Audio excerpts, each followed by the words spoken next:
Hello and welcome to the first video of the Equinerd vlog. Today I would like to share with you some of the most mind-blowing tips I learned from the experts at the 2020 Horses Inside Out conference.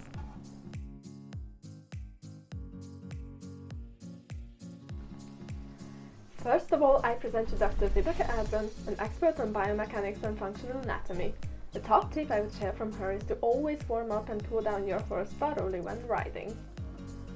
This is very important because during movement there is constant deformation and reformation of fascia tissue in the horse.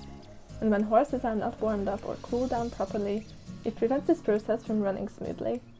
This will cause fascia tissue to interfere with the horse's movement, which can result in stiffness, inflexibility, increased risk of injury, and scar tissue development. So make sure you avoid that. Our next expert is David Kempsell, who is the owner of the brand Wild Saddles and a professional saddle fitter. At the conference, he pointed out how important it is to train a horse equally on both sides. Just like humans, horses also prefer their right or left side. And if we let them work harder on one side, they will develop asymmetrical muscles and become imbalanced, which can hinder performance.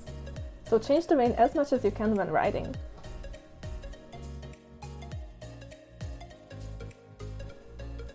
Next we have Dr. Seth O'Neil, a veterinarian specialized in tendons and tendinopathy management. He's got some top tips on how you can avoid tendon injuries with your horse. Some exercises to strengthen tendons are step work, which should be done on a daily basis. Coming downhill is also great for stressing tendons in a good way, without putting much strain on the horse's cardiovascular system, but be careful not to overdo it. And finally, ample turnout. Restricting the horse to a small space, such as a stable, and making them stand for long periods of time causes degradation of the tendons. So make sure you turn out and exercise your horse as much as you possibly can. And then we have Dr. Andrew Hemmings, an expert in behavioral and neuroscience. During his very insightful talk on training the brain, Andrew outlined a few ways you can optimize how your horse responds to training. First of all, learning is unlikely to happen when your horse is tired or stressed. So make sure you are in a calm, quiet environment.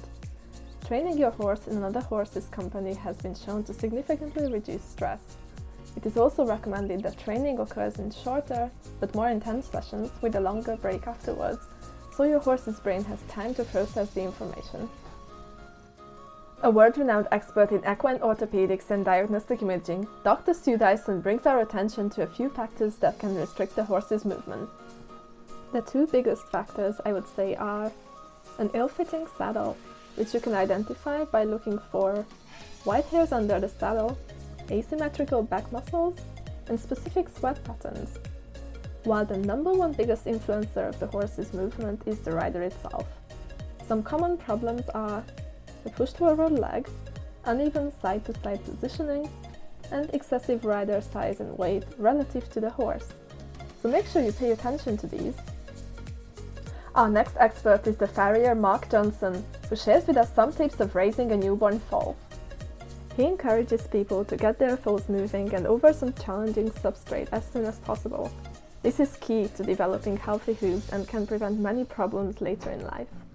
Foals that are born into an overly protected environment will have hooves that remain juvenile for longer than necessary.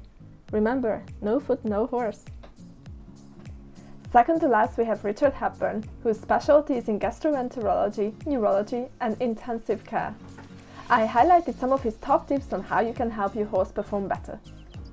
Gastric ulceration is a common problem in many elite-level sports horses. According to Richard, giving your horse 45 to 100 ml of corn or rapeseed oil twice a day reduces gastric acid production by up to 30%. Also, chaff feeding 30 minutes prior to exercise limits gastric juice movement and splashing in the stomach. However, keep in mind that all major feeding must be finished at least 3 hours prior to exercise. Also, to rehydrate your horse after strenuous exercise, offer isotonic water instead of plain. You can make it yourself. Just mix 4.5 grams of sodium chloride, aka salt, and 4.5 grams of potassium chloride with 1 liter of water. And last but not least, I give you Celeste Wilkins, a PhD student who's been studying what makes up a person's riding technique. because one of the components are how we coordinate and balance our muscles and body parts, we can improve riding technique off horse. So it is a good idea to hit the gym every now and again. That's it guys, thank you so much, and remember that I cover each speaker in way more detail on the Equinode website, so make sure you check that out. I would also like to thank Horses Inside Out for organizing this fantastic event and allowing me to use their professional images. I put some useful links in the description box below, so if you liked the video, give it a thumbs up and subscribe. Until next time, remember to ride smart.